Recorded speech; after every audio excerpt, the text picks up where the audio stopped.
Right? And the way that we give the support is each one teach one. When you become aware, you give a report by public notice to the clans on the land like we doing now.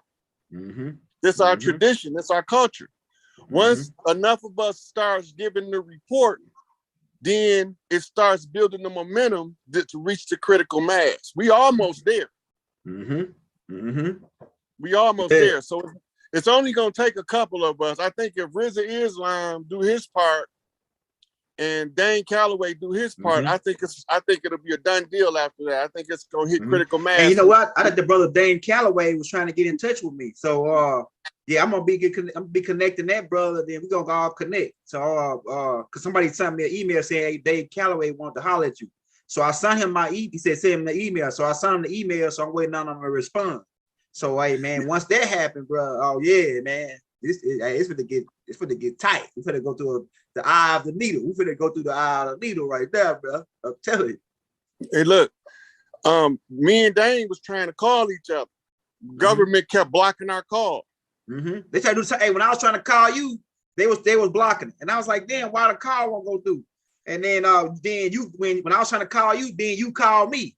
I said, oh shit. I said, oh yeah, okay, all right. That's what's going on. They try to stop it, and then look, I can even hear the echoes. And I say, oh yeah, they listen to this shit because they said, damn, young elder get in touch with Rob Haynes. Oh shit, this ain't gonna be good, but it is good. So this like a conversation taking place on the prison yard with Larry Hoover and Malachi York. You know, that's the equivalent to that. So I guess before we go into the question and answer, we got to clarify a little Moorish question. We had two groups of Moors, good Moors and dirty Moors. Yeah, Morons, the Morons. Yeah. The good Moors was us who had to seize affairs. We had to do it by knowledge, wisdom, and understanding. All of the chiefs that seized the feds now got the feds on their feathers. Because no matter what happened, we ain't giving up our feathers. When you go back to the challenge of George Washington, you see they conveniently erased the feathers out of the agreement. Right? Because they never wanted us to come up or realize what's going on. Where did they hide the feathers? Yeah. They hid the feathers in the Harvest Festival. The Harvest Festival, we know it is Thanksgiving. Right? So what did the chiefs get for Thanksgiving? The Big Mama used to cook the head chief of the area. A big ass turkey. The turkey is the symbol for the chief. What happened? We smoked mad trees, we drunk with the enemy, and we ate a whole bunch of tryptophan. That's what's in turkey. And when we fell asleep, they massacred us on Black Friday. That make, hey man, you cracking my head. Go ahead. It's like I half this stuff I already knew, but you line it the way you line it up, to connect it. This shit is heavy, bro. This shit is heavy. Right. So with Thanksgiving, they couldn't get rid of because that's where they hid the feathers. Right? They couldn't put it in writing. They had to put it in images because we read images better than we read words. Hieroglyphics, right? A higher form of glyphics. Now, it's a brother. To give a shout out to the brother Kush Day, the real Kush Day on Instagram, who's going over this information piece by piece, what I'm talking about, inside the Moorish Lodge or the Moorish community, right? So go on his page on Instagram and he gonna show you in writing, because they believe everything that's in writing. We'd rather go with what the pictures say. Picture says 1,000 words.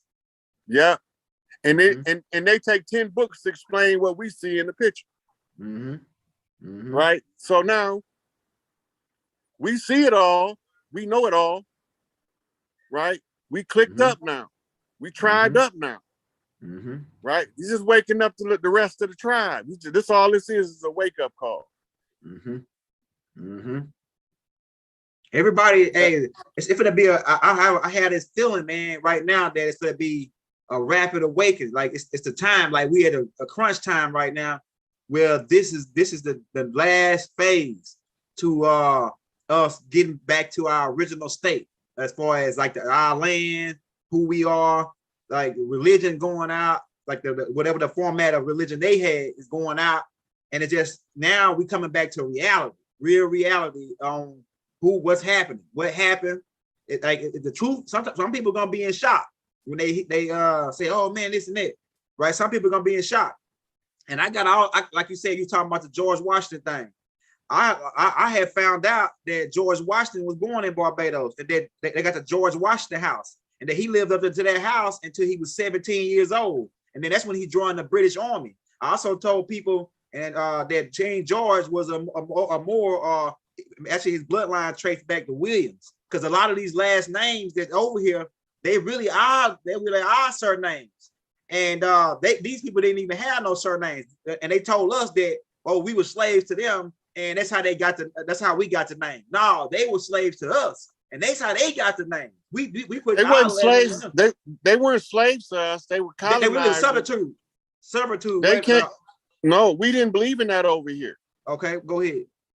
They came over here as colonizers, and we was fighting them. They brought slaves with them that made us rebel against them. This is why slavery has become so instrumental, because they came with slaves. They had them in bondage when they got here and made them $5 Indians. We went to go fight the war in the Seminole Wars. Why they call them Seminoles? Look, I got a book coming on that called the Creek Wars and the Seminole Wars. They called them Seminoles. Seminole mean that they was a mixed clan. Somebody knocking. They called them Seminoles because they had soldiers from every clan. Far away is the Polynesian Islands. Look, when the settlers came, you could start walking treetops in Louisiana all the way to Florida without never coming down to touch the ground. Where in the fuck is our trees? Right. Now, if you go pull up the history books and pull up American lumberjacks, you see they was chopping the motherfuckers down ever since they've been here. Hey, keep going. Somebody knocking on the door. I'm gonna let my wife in. All right. So once the lumberjacks chopped down all the trees, that displaced what we call our skywalker clans. That's what Tukey clan was, a skywalker from Louisiana. We also lived at the roots of the trees and had houses built in the trees. They don't want us to know that stuff, but you can still see remnants of it in the bayou. Right? So you can see like old houses in the middle of the swamps in the bayou, and they wonder who the fuck live out here. There was a whole bunch of those. We was in the treetops and at the roots. Right? So they chopped our trees down. They burned the trees in Florida. They had forest fires, the same way they do in California right now. They was using the forest fires to flush us out. That's why the trees, when you drive through Florida, most people never notice all of these tree stumps that's ashed at the top. Very few of us notice that shit. I drove through Florida before. Yeah, I know. Hey, I seen that, man. I drove through Florida before. I drove to Orlando. I remember that, like in Tallahassee, all these different spots. Yeah, because that's how they was trying to flush us out. That's why they couldn't beat us, because this our territory. It's just like right now, you can have 100 niggas in Chicago. The police come, they hit them gangways. They only gonna get 4 or 5 of them. Yeah, they gone. They gone. You can't beat them on their territory. Yeah. Right? Until you are from the land. You have to be on their territory long enough to know it as well as them. We got infiltrated by motherfuckers that look like us, that wasn't us, that use pale faces to block institutions in a program called white supremacy. The white supremacy program is a galactic chess game between the organic people of this land and the conquistadors who came over to usurp. They lost. And you also talk about, because I heard you on that tape that I watched earlier. I kind of watched it like almost twice.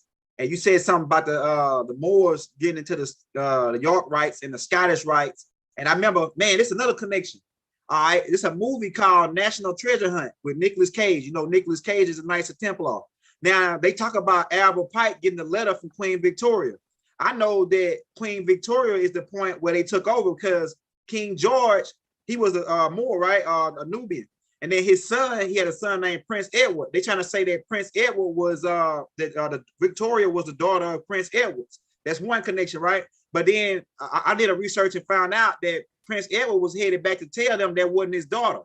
And then I did another connection of Victoria, because the British was over that land with the Mahdi in Sudan, right? He was fighting against these people. So I was like, damn, this a whole bunch of, man, this right here shit is crazy.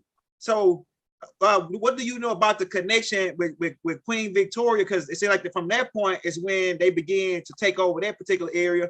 And it was like a connection over here from the 1715 when they started taking white convicts. Go ahead. So the pale skinned people wasn't called white in Europe. Yeah, okay, all right. Yeah, I know that. Yeah. The white people in Europe was the nobility. Mm-hmm. That's why when you look white up in law, it don't mean the same as white in the colloquial language. Mm-hmm. Right. Status. Now, that's status, the first thing we got to understand is that it meant nobility. Mm-hmm. Mm-hmm. Right? The whites were the ones who were free whites by law. Meaning that they don't, the law don't apply to them. Mm-hmm. Right? Now, when they use pale faces to block the institutions, they called the ones that they was using white folks. Right? But they not white in the classification in Europe because they're not real royal nobility from the tribes. Over here, that's right. On Tahuti's land, you gotta amalgamate with one of the tribes when you come over here. You can't stay. That's always been that way. That's why it's called the Great Melting Pot, where you need one drop of blood in order to be part of the clans. Yeah, they say that. Go ahead. So what happened to all of the mulattoes, the octroons, and the quadroons after what we call Reconstruction? Where they go? Right. They went to be part of what we call the over society or the white society. Right? It's imitation of life. They passing, but they ain't them. But they can get in the institutions to get the secrets out. Once the secret's in the public domain, they can't hide it from us. That's right. And that's what got us in this shit, is the shit that they was doing in secret. We didn't know what they was doing, so we couldn't defend ourselves. So what Noble Drew Ali say? He said, I went in all their secret societies and I put the secrets in the public domain. Right? That's right. Yeah. That's the same thing Prince Hall did. Prince Hall was sitting there watching them doing the voodoo in secret, and he recognized that's our shit they're using to keep us oppressed. So what did he do? They wouldn't give him a charter over here. Why? Because he couldn't keep people that look like me and you out. So what did he do? The people that kicked him out of Europe, he said, hey man, give me a charter so we can bust these motherfuckers in the Badissa. So they gave him a charter. He came back, and where did he set up his first lodge at?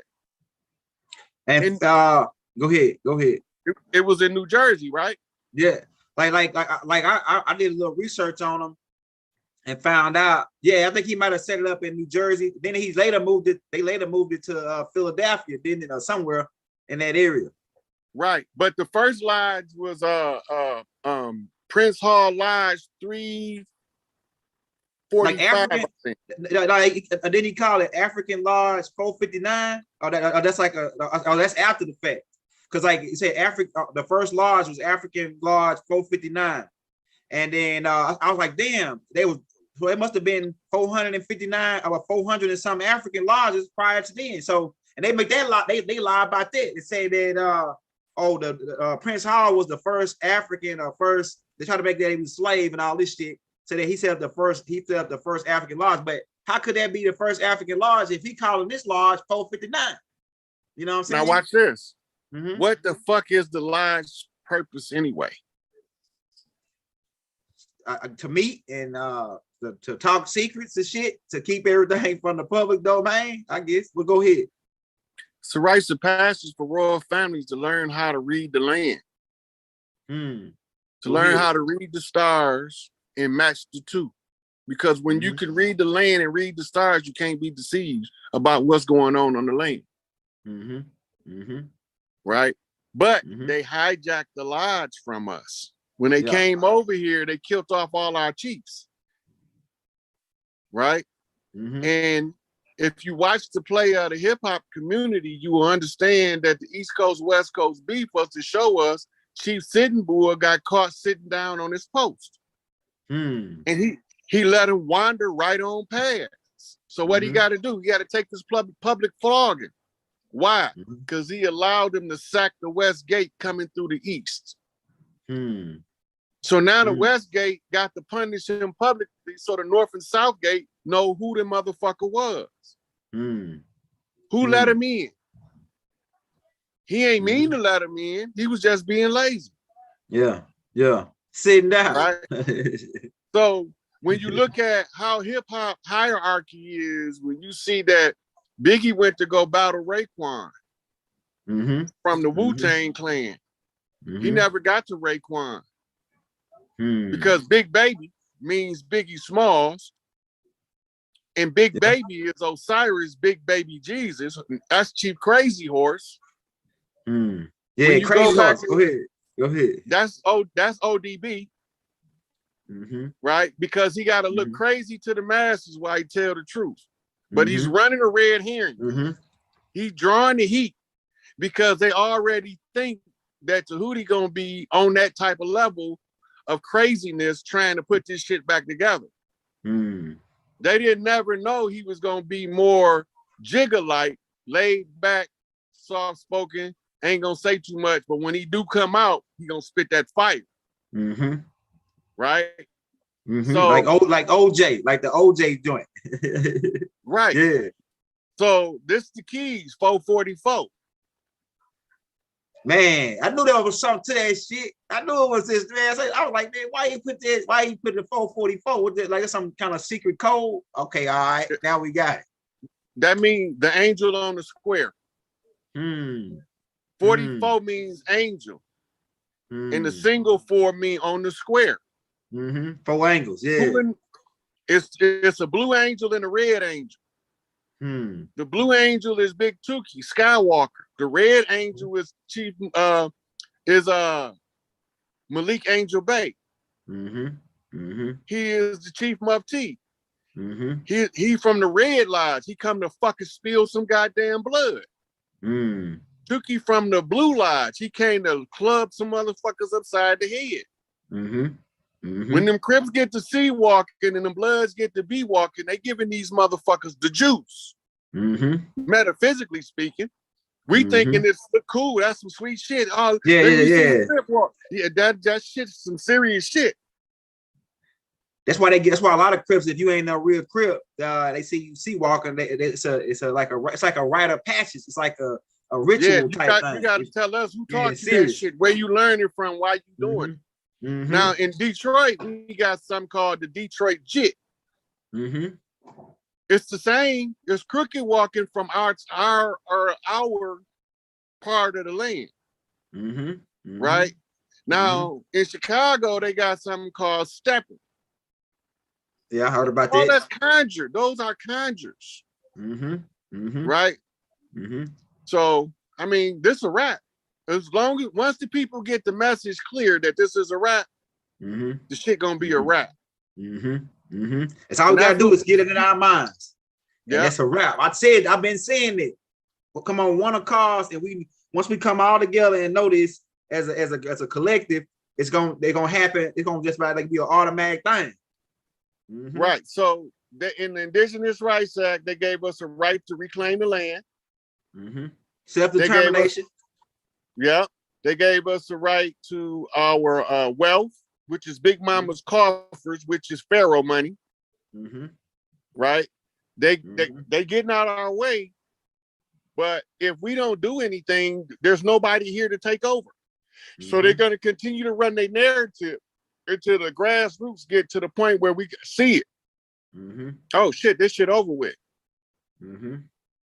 Right. So I tell you where it's at in the documents. Don't believe me. Check it out, as Baba would say. Go check it out and get your own self convinced.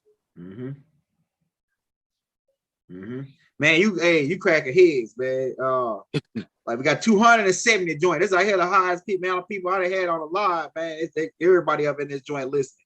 And like I said, if you got any questions for the brother Rob Haynes, just drop them in the comments, and then I'll read them out to him, because a lot of this stuff is over people's head. You know what I'm saying? It's heavy duty stuff right here, man. Because a lot of people they like, man, what is he talking about? Because they don't got enough certain. Your level of information is so on a level that if you ain't got enough small information to put out little stuff like I already know what you're saying, because I've been on the same path, the same research on the natives and all that. So I understand exactly what you're saying, and they gave me like an eye. We like them people on They Live.